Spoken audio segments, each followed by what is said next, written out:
The following is a Red Apple Podcast Network presentation. They say this is a big rich town. I just come from the poet's part. Bright light, city life, I gotta make it. Welcome to Dominic Carter's podcast. This is Dominic Carter's City Hall. Now, here's Dominic Carter. Red Apple Podcast Talk Radio 77 WABC. You can listen to me, Dominic Carter, Sunday nights 11 p.m. to 1 a.m., weeknights at midnight. Let's keep it real. Young people are looking for love in all the wrong places. This is my podcast. Let's go. For years, Norman Seabrook, the former president of the New York City Correction Officers Benevolent Association, has been on the front line. If we did something growing up in the communities that we came from, we surely got a ass whipping, if you will, from them and got home and got another one at the same time. But today, you know, so many young people are out here in the streets of the city of New York and Chicago and other places. They're looking for love. They're looking for love in all the wrong places. And that's why they join these gangs. So Seabrook joins us right now. And out the gate, let me ask you this question. So you and I share something in common. We had rough upbringings in the Bronx, New York, public school education. And I spent time today trying to figure this out. How did we make it out when so many kids in communities around the country do not? I hope all is good, Mr. Seabrook, for you and your family. Knowing you, Dominic, I pray that all is well with you and your family, because you do have a wonderful family. And yes, we made it out. And I think part of that is because we had people in our lives while we were growing up that cared that much more for us. I'm not saying that the parents today or the individuals today don't care. They just don't show the same concern that they had when we grew up. If we did something growing up in the communities that we came from, we surely got a ass whipping, if you will, from them and got home and got another one at the same time. But today, you know, so many young people are out here in the streets of the city of New York and Chicago and other places. They're looking for love. They're looking for love in all the wrong places. And that's why they join these gangs. And that's why they get involved in all of these after-hour activities that certainly they should be home doing something else. But then again, you have the parent who says, you know, I really can't do nothing with this kid anymore. He's out of control. He doesn't listen. He's threatening the parent these days. We didn't have that problem. I don't think very many people listening had a problem when their parent told them to do something. Yes, there are a lot of single households. We get that. I was raised by my mom. Didn't have a father there. He wasn't there. Was never there. But at the end of the day, that didn't stop me from becoming the man that she instructed me to be. So many times in our lives, we forget the basics. And I think in the city of New York especially, we have to go back to basics. The basics are we have to give these young people something to do other than love another person on the corner and join a gang. What do I mean by that? We got to open up the centers again. We got to get Job Corps back again. We have to give these young people opportunities and jobs. We have to give them something to look forward to as opposed to just giving them the same old rhetoric over and over and kicking the can down the road. What's interesting, and it wasn't a trick question, but I didn't want to guide you in terms of, that's why I asked you, Norman Seabrook, an open-ended question. And you said you hit it right on the head, even though I asked the open-ended question. And that is when I asked about why you and I made it out and so many other kids around the country do not. You said because there was someone special in your family. And family, we know, is a wide definition. It doesn't have to be a blood relative, but it was someone that cared and went over and above. And I just find it amazing because for me, it was my grandmother and my Aunt Inez. And you just said it was your mother, but it was someone. Yes, absolutely. And I think that's something that's missing right now because, Dominic, let's be candid with each other. People are afraid of some of these kids on the street. They're afraid of them because they don't know them, they don't talk to them, they don't communicate with them. Even the ones that are at home with their mother or mother and father, they come in, they get right on their Instagram or right on their phone, and they're doing a whole bunch of other things, and there's no communication. There's nothing that allows them to have a decent conversation to ask, what are your interests, kid? I mean, what are you interested in besides doing this phone thing? Maybe if you just sat down and talked to them, they would understand. But what we're faced with right now is we've isolated ourselves. And I don't want to say it's them because we're the adults here. We're the adults here. We need to speak to them. It's a matter of respect at this point. Now, you are going to have some that are going to rebel. There's no question about that. But you're not giving them anything else. You're not saying to them, okay, you go to a kid on the street, you say, listen, I don't want you hanging out anymore. You know, you really should be studying and doing this. And then they say, well, what else am I going to do besides stay in the house? What else is there that you're offering me? Are you offering me something else? And that's why I don't understand how some of the things that are happening in this country, in this city, are happening because people are just allowing people to do whatever it is that they want to do simply because it's not their job. It's not my job, so I'm going to let somebody else handle it. When you look at the problems that we're facing here in the city of New York, we got a migrant problem, we got a homeless problem, we got a mental health problem, we got a Rikers Island problem, we got a policing problem, we got a job problem. I could go on and on and on and on, but nobody wants to take responsibility. Everybody wants to get the job done, but nobody wants to do the work to do.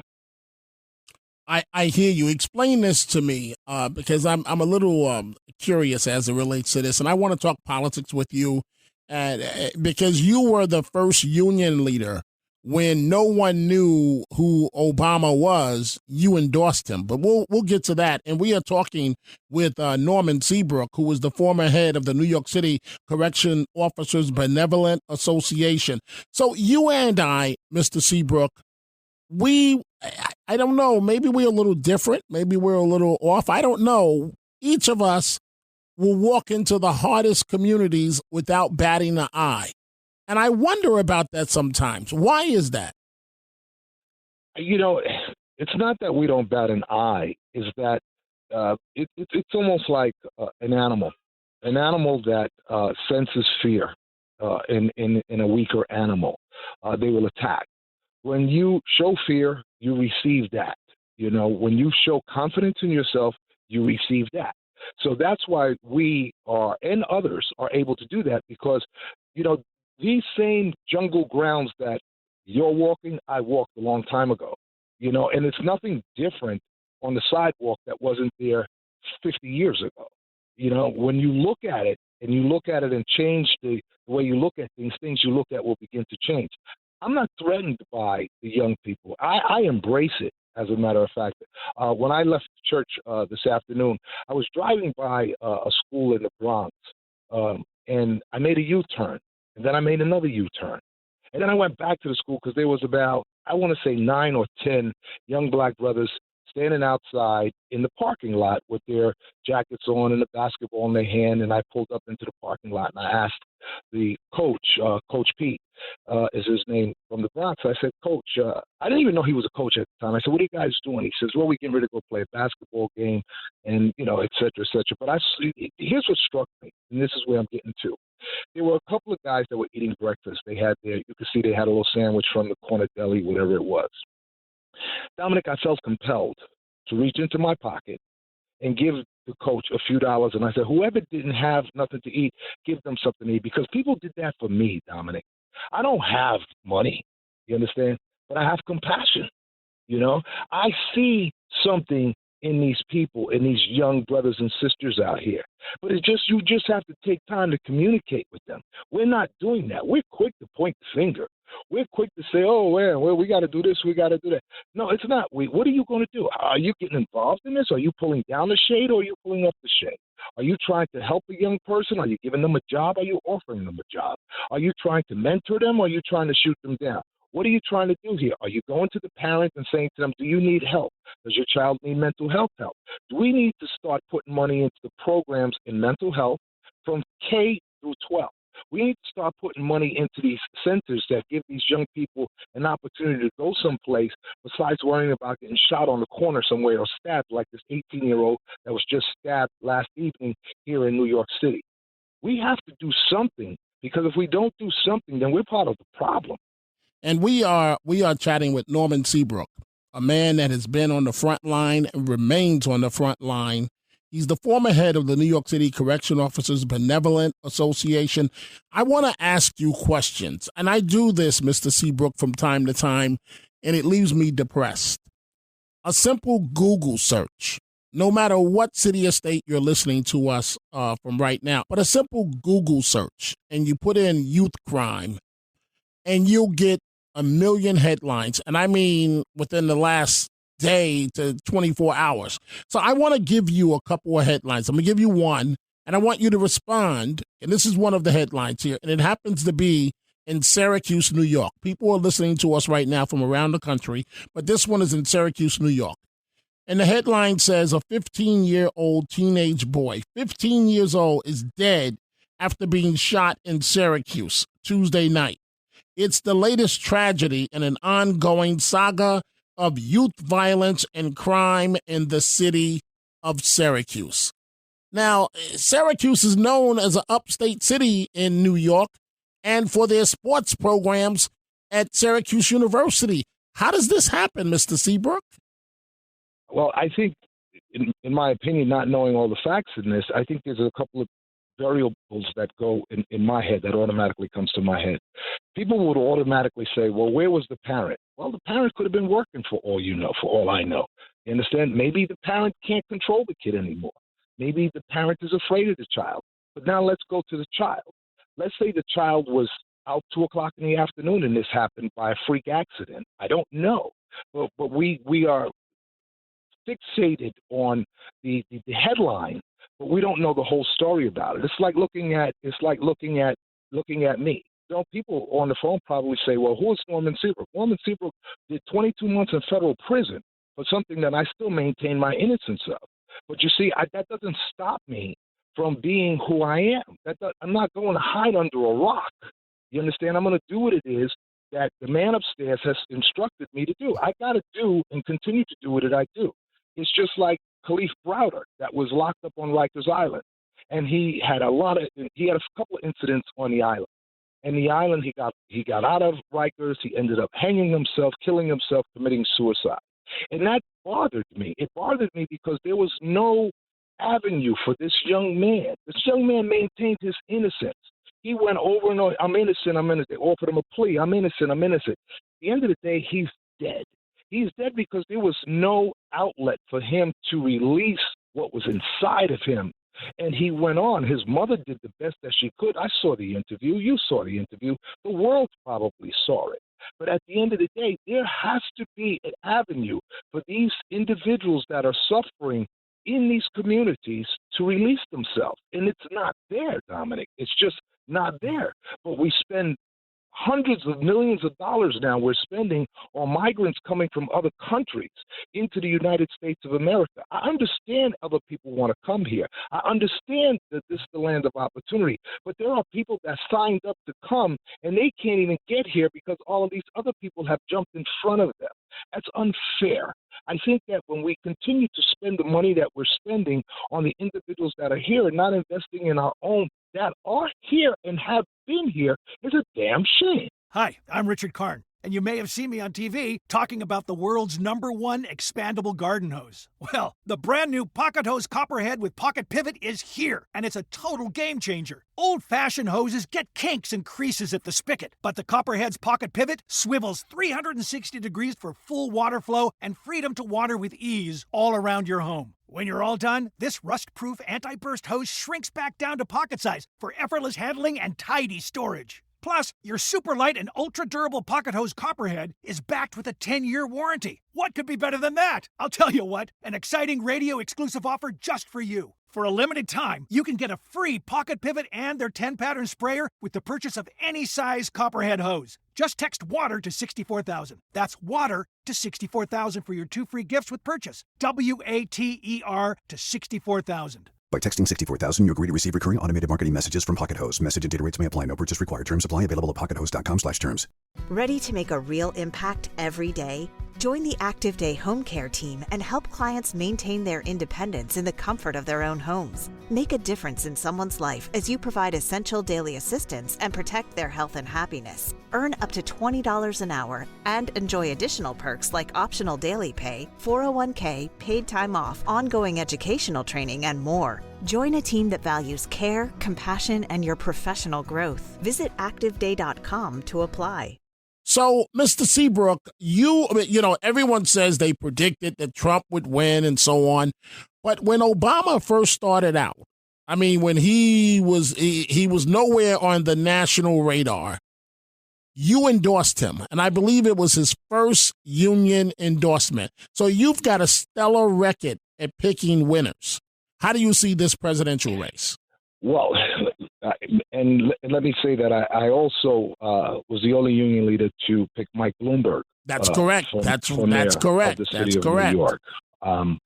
So, you can look at my track record. I also predicted that George W. Bush would beat Al Gore, and a certain newspaper, not to be mentioned, tore me a new one until after he won, and then they were like, "Oh, maybe he's on to something here." But be that as it may, I think that the election right now, the way that it looks right now, with all that's going on, it's a toss-up because it's not solidified in any one category. We're faced with a lot of problems here. They're faced with a lot of problems in Washington, but we are faced with a lot of problems here in the United States of America. And I think that Leader Jeffries is doing the best that he can with everything that's on the table in front of him. Because like I said before, everybody wants something done, but nobody wants to do the work. So this election right now, in my opinion, just my personal opinion, is too close to call. And why do I say it's too close to call? Because, if you look at the way that things are transforming right before you, gas prices are coming down, inflation prices are coming down, interest rates are coming down.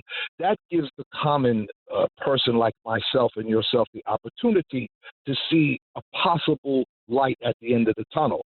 So in the Biden administration, I guess that's favorable. You would say so.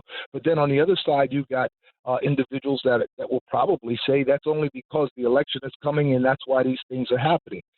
Be that as it may, elections have consequences.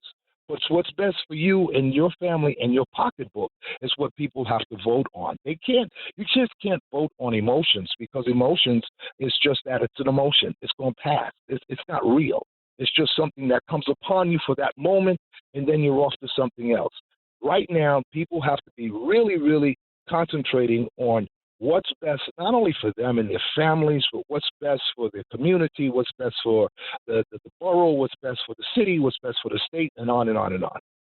Fair enough. I mentioned, and we are chatting with Norman Seabrook, who is the former head of the New York City Correction Officers Benevolent Association. I mentioned that I was going to give you a couple of headlines from around the country as it relates to crime and young people, and just get your reaction. So here's another one that's also from Syracuse, New York. And the headline or the paragraph to the story reads, "There could be an unlikely person helping to lead our community to the right path." From his first press conference, Fran Brown made it known that he wasn't just here to transform the Syracuse football program. He wanted to transform the community too. So in other words, Mr. Seabrook, the new head coach at Syracuse University, a major football program, says his job is not just football, but to challenge and stop all the youth crime that's going on. Your reaction? First, God bless him. And I think that he's doing a yeoman's work, because I think that, a person like him, watch what I tell you, he could run for mayor.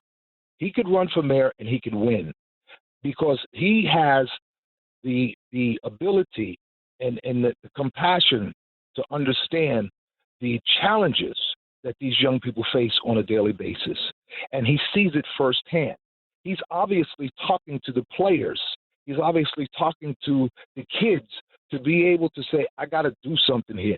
Something in his ear, in his head, made him go, I got to do something here. And everyone that's listening should join him and be a part of it. And you will see how you transform that community into a safer zone for not only the children that he's got under his watchful eye, but the children that are going to watch the other kids go, I want to do that too. I want to go horseback riding.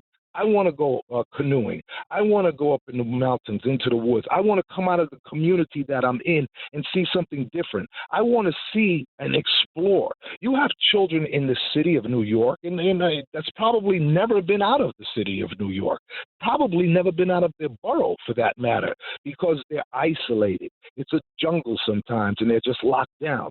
And that brother, Mr. Brown, has an opportunity, you understand, to make a change in a person's life. And that's what we were talking about earlier, Dominic, where somebody was in our lives that helped make that transition for us. And indeed, he's to be commended. That's the brand new head football coach at Syracuse University. I've got headlines for you from Memphis, from in Indiana, but I do want to ask you this. So politicians are, and it's about crime. Politicians around the country, for the most part, will tell you consistently crime is down. But we all know, Norman Seabrook, perception becomes reality. People from state to state do not believe that crime is down. How did crime get so out of control so fast recently? I think because if you're not allowed to, well, a police officer's job is to enforce the law. A police officer's job is to write a infraction, summons, whatever you want to call it, for a violation of the law. If a police officer is not allowed to do his or her job, then that becomes a I don't give a damn attitude about it anymore because I'm not allowed to do my job. So it becomes a real problem in the cities throughout the country, all right, whether it be here, LA, wherever it may be, because the individual that is responsible for doing the job cannot do the job, so they become discouraged. The person that's doing the job and working twice as hard to do the right thing all the time never gets the credit that they deserve in the police department or the correction department and the fire department, teachers, all over the place. They're not getting that, but they're busting their hump to do it every day, Dominic. Every day they're out there doing twice as much, giving out of their own pockets, doing everything. But when the top echelon don't allow them to get the recognition that they deserve or give them the tools that they need to do the job, the system is going to explode. It's just a matter of time. It's not when. Well, I guess it's going to happen. I'm not predicting it. I hope it never happens. But the way that we see the cycle going in the world that we're living in right now, we're in AI right now. If people are not familiar with how to operate and work with computers and AI and everything else, this group of people is going to be left behind. It's going to be horrible because they're going to become of age where they are going to be in their 60s or 70s or late 50s or whatever it is, and they're not going to know anything. They're not going to know anything because they're concentrating on guns. They're concentrating on violence. We need to do something to be able to get these young people involved in learning more about technology and going forward. We don't need to be third, fourth, or fifth on the list of China and this one and that one that's all ahead of us because we have the resources, but we're just not applying them the way that they should be applied. We are chatting with Norman Seabrook, the former head of the New York City Correction Officers Benevolent Association. I only have a few more minutes left, so I do want to ask you this. I want to say something that's not politically correct, but I contend, Mr. Seabrook, that the message out of the George Floyd case tied the hands of police around the country. And I want to say something else that may be a bit more controversial for you, but I want to get your take on this. I believe that the Black Lives Matter movement has done more harm than good. You say what? Well, as far as the George Floyd incident that occurred, after watching the tapes, I don't know what was in that officer's head, but it definitely, without a doubt, stained the way that policing was done in that particular precinct area, whatever the case may be. And it gave people a opportunity to say, you see, they keep doing it. You see it. Now it's right on video, and what are you going to do about it? It really set off a firestorm of individuals that said, you know what, enough is enough. It became that thing where enough is enough. Okay. Now, that being said, looking at the training, looking at the policies and procedures that had to be put forth, governing how a police officer is to restrain an individual, whatever the case may be, it's just humane. That's all it is. You don't need to put your knee in someone's neck, or you don't need to do this, or you don't need. There's a number of things that you could or could not do. Wasn't there? Not going to Monday morning quarterback what that man was thinking at the time. I don't even know whether he was insane. I don't know what was going through his head. That being said, the Black Lives Matter individuals, I think that the Black Lives Matter got totally out of control, because when you start destroying a community that you live in, it just doesn't make any sense to me. You know, I mean, somebody has to go get Pampers at that store that you just tore down or burnt down tomorrow afternoon for that baby that is home. I understand the rage. I understand the feel of you being disproportionately treated differently than others. I get it. I understand that. But at the end of the day, the process that you have to go through to make people get it at this point is, let's do something constructive. Let's turn around, and now that we see that there are monies available to different communities throughout the city of New York through the government, let's see about opening centers where we could train our people to understand. And when I say our people, I'm talking about the human race. I'm not talking about a black race or a white race or any other race. I'm talking about a Christian race, a race that gets the opportunity to say, you know what, there is a higher power than me, and I'm going to do it this way, because the other way is not working. So I got to try something different. This can't hurt me. The only thing that could happen to me is I end up exactly where I am right now. So let's go forward and try to build that confidence in the communities. Let's go forward and try to build that relationship in the communities, one block at a time, one child at a time. It's not going to happen overnight, but the city of New York, the state of New York, we have to do something bold. And what I mean by bold is we have to just take the challenge. You got individuals talking about closing Rikers Island. Rikers Island has 400 acres of land. You could actually reconstruct a brand new state-of-the-art facility on Rikers Island and save billions of dollars compared to taking these same billions of dollars and building jails inside the communities, whether Bronx, Manhattan, Brooklyn, Queens. Because what you're going to do is, A, you're going to cause more traffic. Somebody's got to come to work. They're coming to work by car. Where they're going to park. B, you're going to have buses that are going to have to transport the individual from that facility to the courthouse. C, you're going to spend billions of dollars in that community. D, you're going to lower the tax. You're going to lower the home value in the community because you have a facility there. E, you're going to turn around and you're going to have 7-year-olds, 8-year-olds, 10-year-olds, 15-year-olds walking past this facility, going to school, or supposed to be going to school in the morning, and you have these same individuals screaming at them at the window, talking about, yo, go tell my man I said what's up. And you're going to have these kids looking at this building saying, what is that? And then it just goes to the point where the parent says, oh, that's a jail, and if you don't listen, you're going to go there. God, you don't put that in a child's head. You don't make this child fear to the point of saying, oh, that's a jail right there. I understand, but there's a way that you say it and there's a way that you do it. I think, Dominic, there are so many things that you can do. You put the state-of-the-art facility on Rikers Island, you build that facility, you then take the other 300 acres if you want to, and you build a college complex. These kids get out of jail, you want to go to college here, you can go to college here. Other people want to go to college, you want to move them over. You're going to take the same space that you're talking about, we got to build more schools. Okay, so build some of those schools on Rikers Island. Take the high school kids out of the schools that are here now, move them, bus them over there since they're all seniors now, and give that space available, because now we're running out of space because of the migrants. So, this is, you're damned if you do, you're damned if you don't sometimes. I hear the passion in your voice, Mr. Seabrook. We collectively have got to do positive things to fix the problems. We hear you on the damned if you do, damned if you don't. And that is all the time we have for this episode. Thank you, folks, for joining us. You can catch me on 77 WABC, weeknights, midnight to 1 a.m. Go check out the Dominic Carter merchandise at the 77 WABC store. From Dominic Carter t-shirts to hats and much more, go to WABCRadiostore.com.